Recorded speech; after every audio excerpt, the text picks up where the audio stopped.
سوات د میوې په حواله باندې مشهور دی.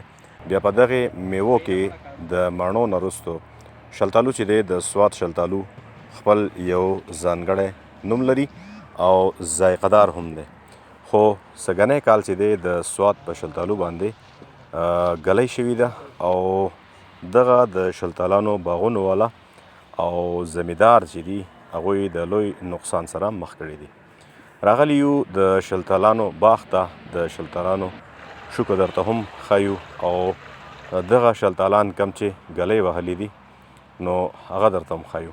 تاسو به په ویډیو کې ګورئ چې په ونو کې هم بعضې شلتالان داسې دي چې هغه ګلی وهلی دي نو په ونه کې څښا شوي دي. داسې د شوکې په دوران کې شوکه چې کوم دی دیو شوکه کړې ده او راوړي دي شلتالان چې جمع کړي دي نو په هغې کې که یو سایډ ته روغ شلتالان دي نو د هغې نه زیات خراب شوي شلتالان چې دي هغه پراته دي. د زمیندارو وینا ده چې مونږ څه کالې د ګټې په ځای باندې تاوان موندلی دی. دوی وایي چې باغونه مونږ په ګران قیمت باندې اخیستي دي او اوس دغه باغونه چې دي په ونه کې کم میوه چې وه نو هغه ګلی وهلې ده او دغې ګلی میوې ته نقصان رسولی دی.